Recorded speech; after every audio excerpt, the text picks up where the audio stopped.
আসসালামু আলাইকুম। আজকে যে ক্লাসটা নিয়ে এসেছি সেটা হচ্ছে রেখাকোণ এবং ত্রিভুজের উপরে।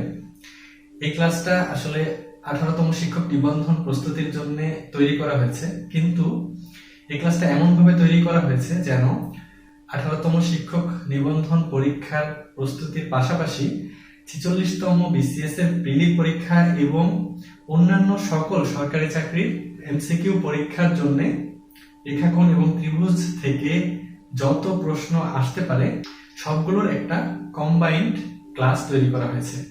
এই ক্লাসটা আপনি যদি শুরু থেকে শেষ পর্যন্ত করেন তাহলে আপনার রেখা, কোণ এবং ত্রিভুজ এই বিষয়ে আর কোনো ধরনের এমসিকিউতে কোনো প্রবলেম থাকবে না। তো আমি আশা করব আপনারা শেষ পর্যন্ত এই লেকচারটি কিন্তু দেখবেন। এই লেকচারটিকে আমি 7টি ভাগে ভাগ করেছি। ভাগগুলো হচ্ছে কোণের প্রকারভেদ, পূরক এবং সম্পূরক কোণ আজীবন মনে রাখার একটা শর্টকাট, এবং হচ্ছে ত্রিভুজের প্রকারভেদ, সমকোণী ত্রিভুজ সম্পর্কিত যা আছে সবকিছু আছে এখানে, এবং সমবাহু ত্রিভুজের একটা সুপার শর্টকাট। সমবাহু ত্রিভুজের যত কিছু নির্ণয় করতে বলুক, সেটা ক্ষেত্রফল হোক, উচ্চতা হোক, বা বাহুর দৈর্ঘ্য হোক, পরিসীমা হোক, সবকিছু এই শর্টকাটের মাধ্যমে আপনারা নির্ণয় করতে পারবেন। এবং ত্রিভুজ চেনার উপায় আর সর্বসম ত্রিভুজ, এটা আছে 6 নম্বরে, এবং ত্রিভুজের কোণ, ক্ষেত্রফল এবং রেখা, এটা আমি 7 নম্বর সেগমেন্টে লিখছি।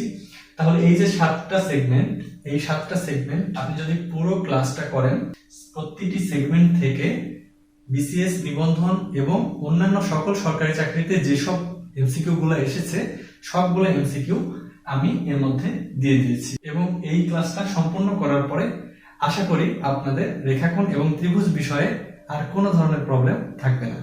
তো চলুন প্রথমে আমরা দেখে নিই কোণের প্রকারভেদ। প্রথমে কোণ সম্পর্কে জানতে গেলে আমরা প্রথমে কোণের সংজ্ঞাটা একটু চিন্তা করি যে কোণ কাকে বলে। কোণ হচ্ছে যখন দুটি রেখা একসাথে মিলিত হয় তখন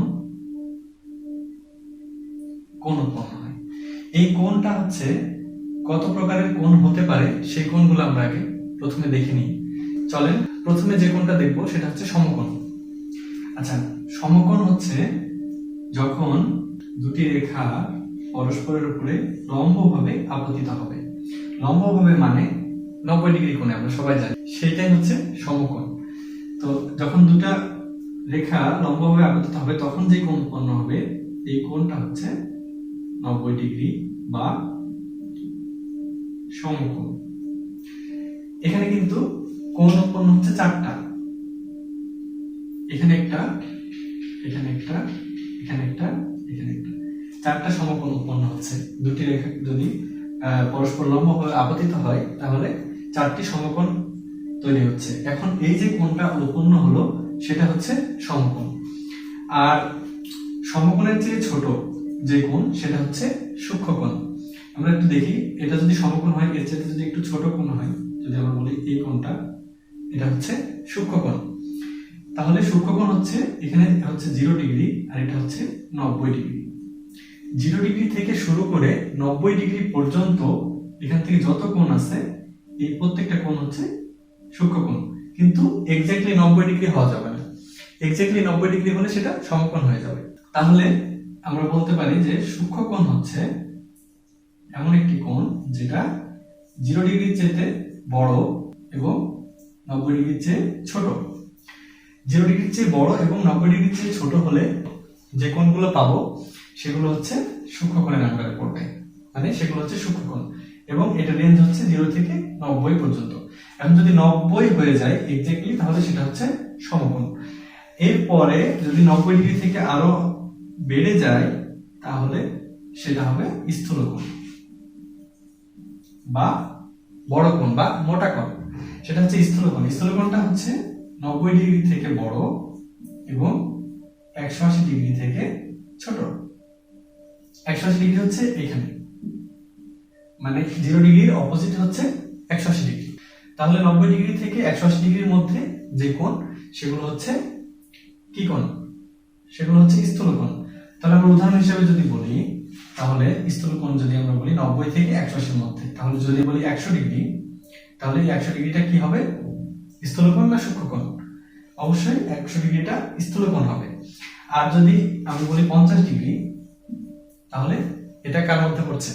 এটা আমরা সবাই বুঝতে পারছি যে 0 ডিগ্রি থেকে 90 ডিগ্রির মধ্যে 50 ডিগ্রি আছে এবং সেটা হচ্ছে সূক্ষ্মকোণ। এরপরে আমরা যেটা শিখবো সেটা হচ্ছে যদি কোণটা 180 ডিগ্রি হয়ে যায়, 180 ডিগ্রির সমান যদি হয়ে যায় কোণটা, তাহলে সেটা কি হবে? তাহলে যদি 180 ডিগ্রির সমান হয় এক্স্যাক্টলি, তাহলে এটা একটা সরল রেখা, মানে প্রথম থেকে শুরু করে একদম এই পর্যন্ত। তাহলে আমি যদি একটা সরল রেখা আঁকি, তাহলে এখানে যদি একটা বিন্দু চিন্তা করি যে এই বিন্দুতে যদি কোণটা হয়, তাহলে এখান থেকে শুরু করে পুরোটা ঘুরে এসে এখানে এই পুরোটা হচ্ছে সরল কোণ। এই কোণটাকে আমরা বলবো কি? সরল কোণ। সরল কোণ হচ্ছে 180 ডিগ্রি, এক্স্যাক্টলি 180 ডিগ্রি। সমকোণ যেমন এক্স্যাক্টলি 90 ডিগ্রি, 180 ডিগ্রিটা হচ্ছে সরল কোণ। তাহলে একটা সরল রেখা যে কোণ উৎপন্ন করে সেটা হচ্ছে সরল কোণ। সরল কোণের সংজ্ঞাতে আমরা এটাই পাই যে একটা সরল রেখা যেই কোণ উৎপন্ন করে, এখানে একটা সরল রেখা কিন্তু দুটো কোণ উৎপন্ন করছে, এখানেও কিন্তু একটা সরল কোণ আছে। তাহলে এই পাশে 180 ডিগ্রি, এই পাশে 180 ডিগ্রি, তাহলে দুটো মিলে 360 ডিগ্রি। আমরা জানি যে একটা বিন্দুকে কেন্দ্র করে চারিদিকে কত ডিগ্রি কোণ থাকে? 360 ডিগ্রি থাকে। এই 360 ডিগ্রিকে যদি আমি দুই ভাগে ভাগ করি, তাহলে 180 পাবো এবং দুটি সরল কোণ পাবো।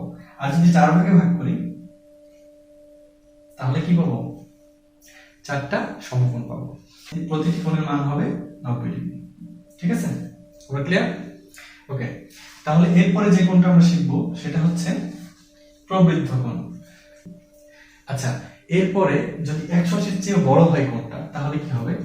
180 থেকে বড় এবং 360 থেকে ছোট, এরকম যদি কোণ হয়, তাহলে আমরা যদি বলি 180 ডিগ্রি থেকে বড় এবং 360 ডিগ্রি থেকে ছোট, এই কোণটাকে আমরা বলবো প্রবৃদ্ধ কোণ। প্রবৃদ্ধ কোণ। তাহলে প্রবৃদ্ধ কোণের উদাহরণ যদি আমরা বলি, তাহলে কি হবে? প্রবৃদ্ধ কোণের উদাহরণ হিসেবে আমরা বলতে পারি যে 180 থেকে 360 এর মধ্যে যে কোনো একটা কোণ আপনি বলতে পারেন। যেমন ধরেন 300 ডিগ্রি যদি আমি বলি, 300 ডিগ্রি, এই কোণটা কার মধ্যে পড়ছে? 180 থেকে বড়, 300 বড় এবং 360 থেকে ছোট, তাহলে এটা হচ্ছে প্রবৃদ্ধ কোণ। তাহলে এখন আমরা যে কয়টা কোণ শিখলাম, যেমন সমকোণ, সূক্ষ্মকোণ, স্থূলকোণ, সরল কোণ, প্রবৃদ্ধ কোণ, এই যে 5টা কোণ আমরা শিখলাম এখন পর্যন্ত, এগুলো আমি একটু উদাহরণ দিয়ে সুন্দরভাবে বুঝাই দিচ্ছি। সেটা হচ্ছে, ধরেন পরীক্ষার প্রশ্ন আসলে এরকম যে একটি কোণের মান 70 ডিগ্রি, আরেকটা হচ্ছে 190 ডিগ্রি, আরেকটা হচ্ছে 25 ডিগ্রি, আরেকটা হচ্ছে 90 ডিগ্রি, আরেকটা হচ্ছে 180 ডিগ্রি, আরেকটা হচ্ছে 270 ডিগ্রি। এই যে 6টা কোণ আমি লিখলাম, এইগুলা কোনটা কি কোণ, এরকম কিন্তু এমসিকিউ নিবন্ধনে এবং বিসিএস এও এসেছে এরকম এমসিকিউ। তো আমরা দেখি 70 ডিগ্রিটা কি, আপনারা বলেন। 70 ডিগ্রি হচ্ছে, আপনি নিজে বুঝতে পারছেন, কারণ এটা হচ্ছে 0 থেকে 90 এর মধ্যে পড়ছে, তাহলে সেটা কি? সূক্ষ্মকোণ বা ছোট কোণ বলে যেটাকে আমরা, তাহলে এটা হচ্ছে সূক্ষ্মকোণ। তারপরে 190 ডিগ্রি, 190 ডিগ্রি কোণটার মধ্যে পড়ছে? এখানে আমি যেগুলো বললাম, যেমন ধরেন 180 থেকে 360, 180 থেকে 360 এর মধ্যে পড়ছে 190 ডিগ্রি, তাহলে এটা হবে কি? প্রবৃদ্ধ কোণ। এরপরে 25 ডিগ্রি, 25 ডিগ্রি আবারও সূক্ষ্মকোণের মধ্যে পড়ছে, কারণ 0 থেকে 90 এর মধ্যে আছে, এবং এটা হচ্ছে 90 ডিগ্রি। 90 ডিগ্রি এক্স্যাক্টলি 90 ডিগ্রি হলে কোন কোণ হবে? সমকোণ হবে। হ্যাঁ, এটা আমরা সবাই জানি, এক্স্যাক্টলি যদি 90 ডিগ্রি হয় তাহলে সেটা হবে সমকোণ। এরপরে 180 ডিগ্রি, 180 ডিগ্রি কোণটা আমি বলেছি যে যদি সরল কোণ হয় বা একদম 0 ডিগ্রির অপোজিটে যেটা, সেটা হচ্ছে 180 ডিগ্রি। তাহলে এক্স্যাক্ট যদি 180 ডিগ্রি হয় কোন কোণের মান, তাহলে সেই কোণটাকে আমরা বলবো সরল কোণ। এরপরে 270 ডিগ্রি, 270 ডিগ্রি 180 থেকে 360 এর মধ্যে আছে, তাহলে সেটাকে আমরা বলবো প্রবৃদ্ধ কোণ। তাহলে আশা করি কোণ নিয়ে আর কারোর মধ্যে কোনো কনফিউশন নেই। কোণ থেকে যত ধরনের প্রশ্ন আসুক যে এটা কোন ধরনের কোণ, আশা করি আপনারা এখন পারবেন। এখন যদি আপনাদেরকে আমি একটা কুইজ দেই, যে মনে করেন এখানে একটা রেখা, এই রেখার উপরে আরেকটা রেখা আপতিত হলো, ছেদ ছেদ করা পর্যন্ত আমরা নিলাম। তাহলে এখানে কয়টা কোণ উৎপন্ন হয়েছে এবং কি কি কোণ উৎপন্ন হয়েছে, কি কি কোণ উৎপন্ন হয়েছে এবং কয়টা কোণ উৎপন্ন হয়েছে সেটা যদি আমরা এখন বলি তাহলে কি হবে, এখানে কয়টা কোণ? আচ্ছা আমি বলে দিই, এটা হচ্ছে 1 নম্বর কোণ, এটা কি, এটা 90 ডিগ্রির চেয়ে ছোট, তাহলে এটা হচ্ছে সূক্ষ্ম কোণ। এরপরে আরেকটা কি কোণ হয়েছে, এই কোণটা, সেটা কি, এটা 2 নম্বর কোণ বলি, তাহলে সেটা হচ্ছে স্থূল কোণ, কারণ এটা হচ্ছে মোটা কোণ এবং এটা 90 ডিগ্রির চেয়ে বড়। 90 ডিগ্রি হচ্ছে এরকম কোন জায়গাতে 90 ডিগ্রি আছে, ঠিক আছে? তাহলে এটা হচ্ছে স্থূল কোণ। আরেকটা কোণ কিন্তু উৎপন্ন হয়েছে, সেটা কি, সেটা হচ্ছে এইখানে, এটা কিন্তু একটা কোণ। তাহলে এই কোণটা হচ্ছে কি, একটা সরলরেখার যে কোণ 180 ডিগ্রি, সেটা হচ্ছে সরল কোণ, ঠিক আছে? তাহলে একটা রেখার উপরে আরেকটা রেখা যদি আবর্তিত হয় তাহলে যে 3টি কোণ পাচ্ছি, যদি এটা বর্ধিত না করি, বর্ধিত করলে তো অন্য ব্যাপার, যদি না করি তাহলে কিন্তু 3টি কোণ উৎপন্ন হচ্ছে, একটা হচ্ছে সূক্ষ্ম কোণ, একটা হচ্ছে স্থূল কোণ এবং একটা সরল কোণ। আচ্ছা এখানে স্পেশাল কিছু কোণ আছে যেগুলো আপনাদের জানতে হবে, কারণ বিগত বছরের এমসিকিউ গুলোতে এই ধরনের কোণ থেকে কিন্তু প্রশ্ন এসেছে। সন্নিহিত কোণ মানে হচ্ছে পাশাপাশি যে কোণ, দুটি কোণ যদি পাশাপাশি থাকে তাহলে তাদেরকে সন্নিহিত কোণ বলা হবে। যেমন মনে করেন যে এই কোণটা এবং যদি আমি বলি এখানে আরেকটা কোণ, তাহলে এই কোণ এবং এই কোণ, এটা যদি আমি বলি θ1, এটা যদি বলি θ2, তাহলে এই দুটি কোণ যেহেতু পাশাপাশি আছে, পাশাপাশি মানে তাদের যদি একটা সাধারণ বাহু থাকে, দুটি কোণের যদি একটা সাধারণ বাহু থাকে তাহলে এই দুটি কোণকে বলা হচ্ছে সন্নিহিত কোণ বা পাশাপাশি কোণ। এখানে যদি আমরা দেখি এই যে এই দুটি কোণ, এই দুটি কোণ কিন্তু সন্নিহিত কোণ। তাহলে সন্নিহিত কোণ হচ্ছে পাশাপাশি কোণ, পাশাপাশি দুটি কোণকে সন্নিহিত কোণ বলা হয়। অথবা সংজ্ঞা যদি আমি বলি তাহলে কমন বিষয়টা হচ্ছে যে দুটি কোণের একটি সাধারণ বাহু থাকতে হবে, তাহলে এই কোণ দুটোকে পরস্পরের সন্নিহিত কোণ বলা হবে। আচ্ছা এরপরে হচ্ছে বিপরীত কোণ। যখন দুটি রেখা পরস্পরকে ছেদ করবে, দুটি রেখা পরস্পরকে যখন ছেদ করবে তখন এখানে কয়টা কোণ উৎপন্ন হচ্ছে, 4টা। তাহলে এই যে 4টা কোণ উৎপন্ন হচ্ছে, এর বিপরীতে যে কোণগুলো আছে, যেমন এই কোণটা, এটা যদি বলি 1 নম্বর কোণ, এটা যদি বলি আমি 2 নম্বর কোণ, তাহলে এই দুটি কোণ কিন্তু বিপরীতে আছে, তাহলে এই দুটি কোণের নাম হচ্ছে বিপরীত কোণ। এবং বিপরীত কোণ আমরা জানি কি, পরস্পর সমান। এবং এই দুটিও কিন্তু বিপরীত কোণ।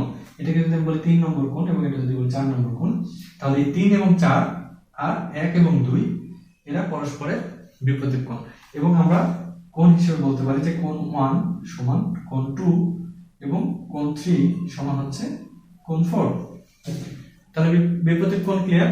বিপরীত কোণ হচ্ছে অপোজিটে যে কোণটা, মানে একদম অপোজিটে, সেটা হচ্ছে বিপরীত কোণ। এরপরে হচ্ছে একান্তর কোণ আর অনুরূপ কোণ। যদি দুটি সমান্তরাল সরলরেখা থাকে এবং একটা ছেদক থাকে, এটা আমরা অনেকবার পড়েছি, উপপাদ্য সম্পাদ্য সব জায়গায় থাকে, দুটি সরলরেখা সমান্তরাল এবং তাদের একটা ছেদক। এখন এই যে কোণগুলো উৎপন্ন হচ্ছে ছেদকের সাথে, এই কোণটা এবং এই কোণটা হচ্ছে অনুরূপ কোণ, মানে একই ধরনের কোণ, দেখতে একই এবং মানটাও কিন্তু একই। অনুরূপ কোণগুলো কিন্তু পরস্পর সমান, অনুরূপ কোণগুলো সমান, আবার একান্তর কোণগুলো সমান। একান্তর কোণ কোনগুলো, এটার সাথে একান্তর কোণ হচ্ছে এটা, বিপরীত সাইডে যেটা আছে, মানে এই সাইডে এবং একই সাইডে যদি দুটো থাকে তাহলে সেটা হচ্ছে অনুরূপ কোণ, আর যদি বিপরীতে থাকে তাহলে সেটা হচ্ছে কি, একান্তর কোণ। এখানে কিন্তু একটা প্রশ্ন আছে, এখানে যদি আমি কোণের নাম দেই, এটা হচ্ছে 1 নম্বর কোণ, এটা হচ্ছে 2 নম্বর কোণ, এটা 3 নম্বর কোণ দেই, আরেকটা কোণ এখানে যদি 4 নম্বর কোণ দেই, তাহলে এখানে আমি অনুরূপ কোণ হিসেবে কোণ 1 এবং 2 সমান, একান্তর কোণ হিসেবে 1 সমান 3 একান্তর কোণ। আবার এখানে দেখেন 2 আর 3 কিন্তু বিপরীত কোণ। আমি বিপরীত কোণ কি দেখাইছি যে যদি দুটি রেখা পরস্পরকে ছেদ করে তাহলে তাদের বিপরীতে যে কোণগুলো উৎপন্ন হয় সেটা হচ্ছে বিপরীত কোণ। তাহলে এখানে কিন্তু বিপরীতে উৎপন্ন হয়েছে দুটি কোণ, এই দুটি রেখা। তাহলে এখানে 2 আর 3ও কিন্তু হবে কি সমান, ঠিক আছে। এখানে আরেকটা বিপরীত কোণ উৎপন্ন হয়েছে 1 এবং 4 এ।